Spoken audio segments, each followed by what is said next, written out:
आज हमारे अतिथि के रूप में राष्ट्रीय जनता दल के नवादा के जिला अध्यक्ष सह मुखिया संघ अध्यक्ष एवं हिस्वा विधानसभा क्षेत्र के विधायक के भावी प्रत्याशी उदय यादव जी। पहले तो मैं आपका बहुत बहुत स्वागत करूंगा। स्वागत आपको। सबसे पहले जनता को ये बताएं कि आप जो है कहाँ से पढ़ाई किए, कहाँ आपका जन्म हुआ और कैसे जो है आप राजनीतिक जीवन में कदम रखे। देखिए, हमारा नाम उदय कुमार है। मेरे पिताजी का नाम सुरेश प्रसाद यादव है और निमदारगंज मेरा घर हुआ।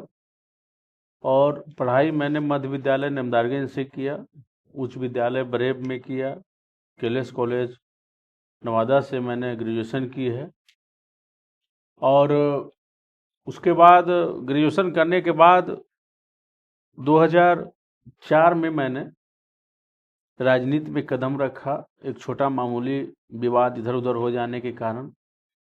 और मैंने पहली बार 2006 में मुखिया का चुनाव लड़ा, जिसमें कम ही वोटों से मैंने सेकेंड स्थान पे रहा। और मैं अपने दोस्त अनुज कुमार को उप मुखिया 2006 में बनाया। और उप मुखिया 2006 में बनने के बाद मैंने निरंतर प्रयास में रहा। और 11 में मेरी माताजी मुखिया बनी, 16 में मैं मुखिया बना, फिर 21 में मैं मुखिया बना। और लगातार 10 साल से मैं नवादा जिला मुखिया संघ का जिलाध्यक्ष के रूप में प्रतिनिधित्व कर रहा हूं। और सारे जनप्रतिनिधि लोग, मुखिया हो, समिति हो, सरपंच हो, जिला पार्षद हो, वार्ड सदस्य हो, जीविका की दीदियां हो, आशा दीदियां हो, आपके टोला सेवक हो, आंगनबाड़ी सेविका हो, या जो भी गणमान्य लोग हैं, सारे लोगों से हम लोगों ने अच्छे रिश्ते बनाए। और जहां तक हुआ सारे लोगों को हम लोगों ने मदद किया। सबसे बड़ी बात यह होती है कि आपने जैसा कि बताया कि मुखिया संघ के अध्यक्ष भी है आप और आपकी माता जी भी मुखिया रही। राष्ट्रीय जनता दल के अभी आप जिला अध्यक्ष हैं वर्तमान में, आप राष्ट्रीय जनता दल ही क्यों चुने?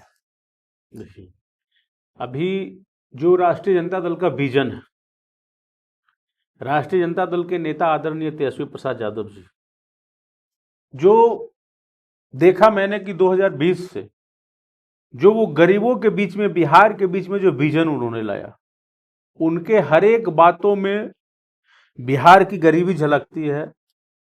बिहार की शिक्षा विभाग, स्वास्थ्य विभाग, बेरोजगारी, ये सब बातों पे वो चर्चा करते हैं।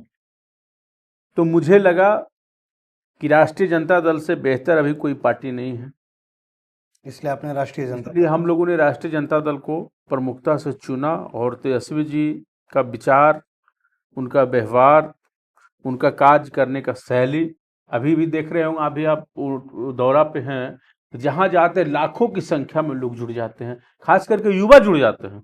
तो कहीं ना कहीं युवा लोगों को उनसे अपेक्षा है और लोग चाहते हैं कि ये मुख्यमंत्री बनेंगे तो हमारा बिहार विकास करेगा। उसी तरह हम भी चाहते हैं। यहाँ सबसे बड़ी बात यहाँ ये उठती है कि जो विपक्ष हैं आपके, वो भाजपा के लोग हैं, एनडीए के लोग हैं, जदयू के लोग, वो कहते हैं कि वो लालू यादव का जब समय था, जो आपके राष्ट्रीय जनता दल के राष्ट्रीय अध्यक्ष हैं, उन पर भी बहुत सारे गंभीर आरोप लगे। उसके बाद अभी भी आरोप लगता है कि वो जंगल राज था। क्या सच्चाई है? देखिए, अभी ये तो लोग सिर्फ इसको मीडिया में ला करके हवाबाजी कर रहे हैं। ये कभी आपने पूछा कि लालू राज के बाद कौन सा समय था बिहार में? लालू राज के पहले जो समय थी और 2005 के बाद जो समय अभी है बिहार में, ये कैसा समय है? लालू जी के समय में जितने भी गरीब गुरबा थे, सारे लोग अपने हक अधिकार की लड़ाई लड़े। लोग ब्लॉक पहुंचने लगे, लोग स्कूल पहुंचने लगे, शिक्षा व्यवस्था पे उन्होंने जोर दिया। बिहार में बहुत सारे ब्लॉक का उन्होंने निर्माण किया, अनुमंडल का निर्माण किया, रेलवे कोच का कारखाना भी उन्होंने लगाया। और कहने का लोग बहुत कहते हैं, लेकिन लोग वो कहते हैं कि जनता को, जो गरीबों को या फिर जो अति पिछड़ा जातियां हैं, उनको जागरूक किया लालू प्रसाद यादव। बिल्कुल लेकिन किया। विरोधी कहते हैं कि नहीं, वो जागरूक नहीं किया, लोगों को जो है दिग्भ्रमित किया और आपसी जो द्वेष है वो पैदा किया। कहीं नहीं, कहीं कोई आपसी द्वेष, अगर आपसी द्वेष पैदा रहता तो आज तेजस्वी जी घूम रहे हैं, लाखों की संख्या में उनके साथ लोग हैं। द्वेष रहता तो ये लोग रहते। देखिए, एक और भी आ रही है बात कि आपके ही पार्टी के वारसलीगंज विधायक के भावी प्रत्याशी के पति हैं अशोक महतो, चर्चित विषय और चर्चित वो रहे भी हैं, और उनका एक बयान अभी आ रहा है कि भूरा बाल साफ करो। फिर से पुनः वो बातें दोहराई गई है वारसलीगंज में, इस पे क्या कहेंगे आप? ऐसा कोई बात नहीं है। अगर ऐसा वो बोले हैं तो उनके विचार से हम लोग सहमत नहीं हैं। हमारी पार्टी A to Z की है और अशोक जी को ऐसा नहीं बोलना चाहिए। हमको लगा है कहीं ना कहीं वो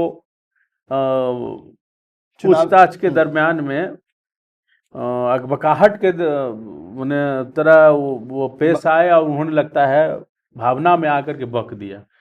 हमारे लोग उनकी पहले लड़ाई भी रही है, ये उनका पर्सनल मैटर है, लेकिन तेजस्वी जी का विजन है। उन्होंने सभी जातियों को सम्मान दिया है। भूरा बाल नाम का तो कोई शब्द ही नहीं है हमारे डिक्शनरी में और ना तो हमारे नेता की डिक्शनरी में।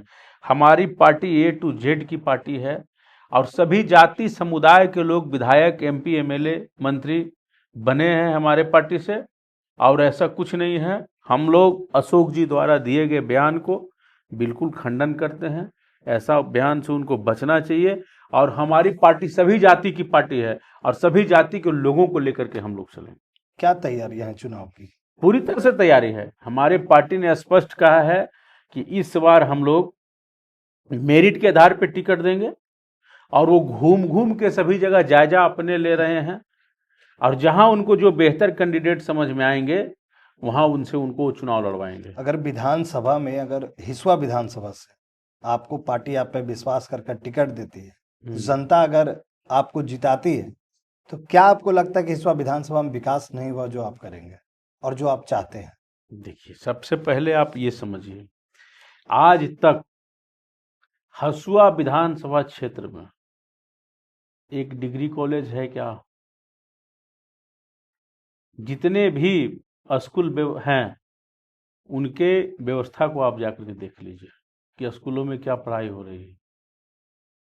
बिजली विभाग का आप देख लीजिए कि बिना मतलब के एक बॉल भी नहीं जला रहे हैं, 10,000 का मीटर आ रहा है। इतना क्राइम बढ़ रहा है। अब तो स्मार्ट मीटर लगा दिया गया। अब स्मार्ट मीटर लगा दिया, उसमें और बहुत सारा परेशानी को झेलना पड़ रहा है। नहीं लगता कि स्मार्ट मीटर से स्मार्ट शोषण किया जा रहा है? बिल्कुल एकदम स्मार्ट शोषण किया जा रहा है। अभी आप पूर्व में भी देखा होगा कि हमने हिसुआ विधानसभा क्षेत्र में जितने भी पंचायत हैं, सारे पंचायतों में मैंने युवा और युवतियों को बहाली में गद्दा मैंने दिया और सभी लोग बहाल हुए। कोई जनप्रतिनिधि ने दिया क्या? किन्हीं को ये लगा, इसलिए नहीं लगा कि वो गरीब कुचले दबे लोगों के बाल बच्चे हैं, वो लोग यदि आगे चले जाएंगे तो किन्हीं की हक मारी जाएगी। हिसुआ विधानसभा क्षेत्र में हमारे प्रतिनिधि के रूप में अगर बनाए जाते हैं लोगों के द्वारा, तो सबसे पहला मेरा ये रहेगा, एक वृद्ध व्यक्ति नहीं बचे जिसको पेंशन से बचना है, एक व्यक्ति कच्चे मकान वाले नहीं रहेंगे, एक माताएं बहनें विधवा नहीं रहेंगे जिनको पेंशन नहीं मिलेगा। गरीब लोगों को डॉक्टरी व्यवस्था में हम लोग समुचित इलाज का व्यवस्था करवाएंगे, एम्बुलेंस का व्यवस्था करवाएंगे। आज तक किसी विधायक ने एम्बुलेंस का व्यवस्था करवाया हिसुआ में? क्या नहीं हुआ है। हमारी हर एक गांव में कमेटी रहेगी जो शासन प्रशासन तक जाने में वो लोगों को रोकेगी और मदद भी करेगी। सबसे बड़ी बात, छोटी छोटी लड़ाई जो है हमारे लोग वहां बैठ के सोल्व करेंगे, बड़े लड़ाई को हम लोग न्यायालय तक पहुंचाएंगे, लेकिन शांति व्यवस्था में कहीं कोई कमी नहीं रहेगा। हम लोग का विजन रहेगा कि हम लोग पूरी तरह से शिक्षा व्यवस्था पे ध्यान दें। हमारे कार्यकर्ता रहेंगे, डोर टू डोर घूमेंगे। जिनके बाल बच्चे स्कूल नहीं जा रहे हैं, जिनके बाल बच्चे आए दिन देख रहे हैं कि आहार में पोखरा में डूब रहे हैं, उन लोगों को हम लोग समझा बुझा के उनके गार्जियन को मीटिंग करके हम लोग स्कूल भेजने का काम करेंगे। हम लोग तो 15 साल से मुखिया भी हैं जनप्रतिनिधि के रूप में। आप हमारे भी पंचायत में चल करके देखिए, विरोधी को तो के लोग आपको क्यों वोट दें? आपने क्या हिसुआ के लिए किया? क्या मैंने नहीं किया? आप ये देखिए, मेरा तो मैंने सबसे बड़ा कहा ना कि आज हिसुआ विधानसभा क्षेत्र में 39 पंचायत है, मैंने 38 गद्दे बांटे। 1 से 150 लोगों लड़के लड़कियों को नौकरी लगा हिसुआ विधानसभा क्षेत्र में। इतना बड़ा काम आज तक कोई विधायक ने किया हिसुआ विधानसभा में क्या? आप बता दें मुझे। क्या लगता है कि आरजेडी पार्टी को सिर्फ यादवों का वोट मिलेगा या सारे लोग, सारे खेमे के लोग जो आपके साथ रहेंगे? RJD party A to Z की पार्टी है जी। और हमारे आदरणीय मुख्यमंत्री जी बिल्कुल थक चुके हैं। उनका नेतृत्व गिने चुने लोगों के द्वारा बिहार में किया जा रहा है और इस बार सारे लोगों ने मूड बना लिया है। इसलिए मूड बना लिया है कि तेजस्वी युवा, उन्होंने कहा है कि हम पहली बार सरकार बनते के साथ 10 लाख नौकरी देंगे। उन्होंने ये भी कहा है कि हम माए बहन को 2500 रुपया देंगे। अभी वर्तमान सरकार तो उनके कहे हुए वादों पे नकल कर रही है। उन्होंने कहा कि हम 1500 रुपया देंगे पेंशन, 1100 रुपया सरकार प्रेशर में आके कर दिया है। उन्होंने कहा कि हम 2200 यूनिट बिजली फ्री करेंगे, सरकार 125 यूनिट बिजली आके फ्री कर दिया। उन्होंने कहा था कि डोमिसाइल नीति हम लाएंगे, डोमिसाइल नीति इन्होंने लाया। अभी वर्तमान सरकार के पास कोई विजन नहीं है कि वो चुनाव लड़ने के लिए जाएंगे तो कहां क्या बोलेंगे। और प्रधानमंत्री आ रहे हैं, सभा पे सभा कर रहे हैं, लेकिन उस सभा से कोई असर पड़ने वाला नहीं है। एक जगह प्रधानमंत्री आते हैं, अब 15 से 20 जिला से लोगों को बस से ढोया जाता है। एक जगह प्रधानमंत्री आते हैं, 15 से 20 जिला से जीविका के दीदियां लोगों को भीड़ इकट्ठा हमारे प्रशासन के बंधु करते हैं कि ताकि वहां भीड़ हो। और जहां भी तेजस्वी जाते हैं, हम लोग कहीं कोई गाड़ी घोड़ा नहीं भेजते हैं, कोई भीड़ भाड़ लगाते नहीं है। युवा लोग, युवती लोग, बूढ़ बुजुर्ग लोग सभी दौड़े दौड़े आते हैं, अपना अपना झंडा लेके आते हैं कि हम तेजस्वी जी के साथ रहेंगे। वो गरीब की बात करते हैं, वो हिंदू मुस्लिम और मंदिर मस्जिद की बात नहीं करते हैं। वो शोषित समाज को, वंचित समाज को उठाने की बात करते हैं। उनका विजन है। आदरणीय लालू प्रसाद यादव जी ने ये काम किया था और वो सभी समाज के लोगों को चाहते हैं कि आप अपने हक अधिकार की लड़ाई लड़ो, चाहे वो अगड़े जाति के लोग हो, पिछड़े जाति को लोग हो। जात पात का कहीं कोई भावना उनमें नहीं है। और नहीं तो यदि देखना है तो आप 90 से उठा करके 2005 तक का जो लालू जी का कार्यकाल रहा है, उसमें आप देख ले, कोई वैसे कास्ट नहीं है जिनके मंत्री नहीं थे, कोई वैसे कास्ट नहीं है जिनके विधायक उनके समय में नहीं थे, चाहे प्रशासनिक व्यवस्था में भी हो। नवादा विधानसभा की बात करते हैं, पूरे नवादा विधानसभा की मैं बात कर रहा हूँ और बिहार में भी पूरे राजनीति की बात कर रहा हूँ कि मर्यादाओं को यहाँ लोग तार तार करते हैं, ये कितना उचित है? देखिए, मर्यादाओं को जो लोग तार तार कर रहे हैं वो अपने आप को बेहतर दिखाने के लिए, फेसबुक पर चेहरा दिखाने के लिए कर रहे हैं। हम सभी लोग मर्यादा में रहकर राजनीति करें। किन्हीं पे अभद्र टिप्पणी देने का अधिकार किसी को नहीं जी। और कोई लोग, हम तो नवादा जिला के सभी नेताओं से ये निवेदन करेंगे, आग्रह करेंगे कि हम सभी लोग मर्यादा में रह के राजनीति करें। हम किसी की मां बहन पे, किसी के पर्सनल लाइफ पे कोई टिक्का टिप्पणी नहीं करें। बिहार में तो यही लगता है कि जब ज्यादा हम बोलेंगे दूसरे के बारे में, ज्यादा गालियां देंगे तो लोग मुझे ज्यादा पसंद करेंगे। ये तो आपके सोशल मीडिया वाले लोग ज्यादा पसंद करवा देते हैं। उनको लग रहा है कि जो कोई गाली दिया है तो उसको पूरा डालो। हम लोग तो इसका विरोध करते हैं। हम लोग कहते हैं नहीं, अच्छे काम करने वाले लोगों को पूरा चलाइए आप। गाली देने वाले सब दिन गाली देते रहेंगे। इसलिए ऐसे घिनौने काम से लोगों को बचना चाहिए और भाईचारा के रूप में सभी को राजनीति करनी चाहिए, ताकि समाज मेरा जो है आगे बढ़े, युवाओं को रोजगार मिले, इसकी चिंता लोग करें। हिसुआ विधानसभा वासियों को क्या कहेंगे, जनता को क्या कहेंगे, क्या संदेश? हम तो हिसुआ विधानसभा क्षेत्र के जनता को ये कहेंगे कि हमारी पार्टी यदि हमको चुनाव लड़ाती है तो आप मुझे मदद करें। वैसे तो हमारी पार्टी का एकदम विजन इस बार का स्पष्ट है कि जो मेरिट में लोग रहेंगे उनको चुनाव लड़ाएंगे। और हम तो ये भी कहेंगे कि हमको चुनाव लड़ने से ज़्यादा जरूरी है हमको मुख्यमंत्री बनाना तेजस्वी जी को, इसलिए कि पूरे बिहार में हमको उनकी विकास हो। जैसा कि उन्होंने 17 महीने के कार्यकाल में भी उन्होंने किया था, 5 लाख नौकरियां दिया, 3.5 लाख नौकरी प्रक्रियाधीन थे। उन्होंने पर्यटन के क्षेत्र में भी काम किया, युवाओं को भी उन्होंने देखा।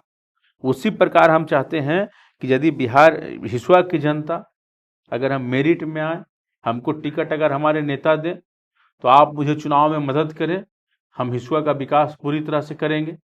इसमें कहीं कोई कतई नहीं मेरे द्वारा होगा। और हम लोग को देखा जा सकता है, हम 10 साल 15 साल से मुखिया हैं, हमारे पंचायत को भी आप देख सकते हैं। हम 100% लोगों को खुश तो नहीं कर सकते हैं, लेकिन हम लोग अधिक से अधिक लोगों को सरकार द्वारा प्रायोजित योजनाएं का लाभ देने का किया है प्रयास। और जो भी गली नली है उसको हम लोगों ने पक्का किया है। पेंशन वाले लोगों को देखा है, आवास वाले लोगों को देखा है, उसी तरह से स्वास्थ्य वाले लोगों को देखा है। उसी तरह से हम अपने पूरे हिसुआ विधानसभा क्षेत्र को एक बिहार राज्य में मॉडल विधानसभा के रूप में हम लोग उतारेंगे, यदि हम लोग इसका प्रतिनिधित्व करते हैं तो। चलिए, आज आपने समय दिया हमारे चैनल को, इसके लिए बहुत बहुत आपको धन्यवाद। धन्यवाद आपको भी।